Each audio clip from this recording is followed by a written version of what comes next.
Carpe Sus when hunting up in North Texas. Things had finally dried out enough after the rains that I was able to get into some of these low-lying areas. And I was down in this area looking for any sort of hog sign, any sort of brooding, since I'd been down here last, probably 2 weeks prior. And I didn't find any hog sign, but I did find hogs.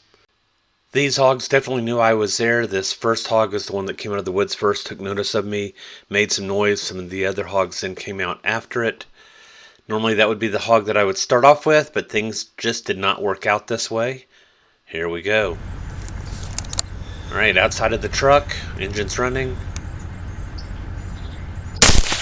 I thought I'd be able to pick up the black hog because it stood out best, but they disappeared into a low area and were gone. Came away with a 150-pound gilt that was not pregnant. Brass Catcher by Tactical Brass Recovery. Here I am later in the night, same property.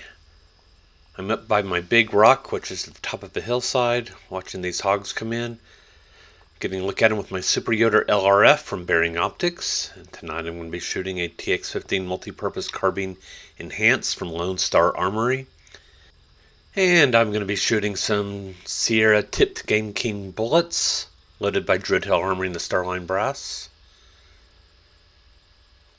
And as the hogs are coming in, I'm advancing on them as well. I've been through this field earlier in the day. I know there are two large wet areas that I do not want to accidentally walk into. Wind certainly isn't a problem at this point, but terrain and vegetation are. Now I saw the hogs move over here, and I'm watching this one when this happened. This was kind of a surprise. I'm getting lined up on it. And the only horses in a 64-acre pasture just come running by. And there are the other hogs.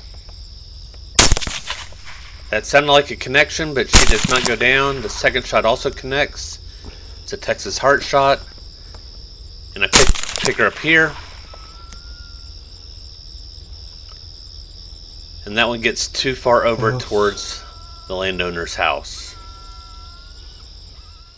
I came away with two hogs, both of them sows and not pregnant, one at 105 pounds and the other coming in at 90 pounds. And no video for this one from the neighbor's property, coming in at 130 pounds, another sow, also not pregnant. 4 days later after some rain, and I'm back at it, and the timestamp on this picture says that it was taken at 8:15 in the evening time, and just as quickly, I've got a decent sized hog due west of me. Now it's in the shade of some trees there down by the creek, and with its dark color I'm not seeing it very well in the shadows with my naked eye, so I'm seeing it on thermal. And as I'm getting lined up for a shot, I need to be wary if there is a fence right here. I don't want to be shooting through the fence. Now I'm not advancing on the hog because it is actually still quite bright outside. Sundown's at 8:30, it's only 8:20 right now. And I'm on an illuminated hillside. The hog is in the shadows under some trees. It would definitely see me coming. So I take a cleansing breath. I'm going to shoot from here, wary of the fence. Here we go. Beautiful shot, and the hog doesn't run towards the creek. That is a success. And I stay on him just a little while just to make sure he doesn't get up. This is how I eventually found him here in the brush. Turned out to be a nice boar coming in at 160 pounds. However, he did not do it for my night. I'm back on the Triangle property. This is the property that you may recall I've been to several times recently, and it's had rooting in the front yard. And the landowner keeps fixing the rooting and doesn't like to have to keep fixing the rooting. So I come back, and I've got the hogs in the front yard. They were in the side pasture where I'm approaching from, but they've now moved over into the yard, and I've lost several of them behind the little rise in the yard.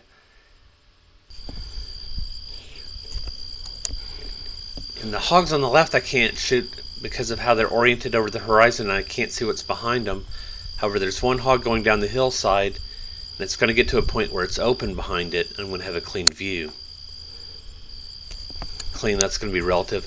I'm going to have a partial view of the hog, but it's one that's good enough from which I can take a shot.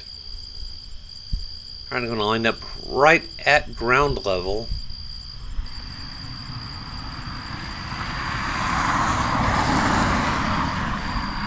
Alright, lining up at ground level, here we go. And down it goes, and the others take off running, and I don't see any of them again. This last hog turned out to be a gilt, coming in at 150 pounds and was not pregnant. And be sure to check out Carpe Analysis at Dromedaries number 83, where we've got one necropsy, and I'll talk about several of the shots in this video.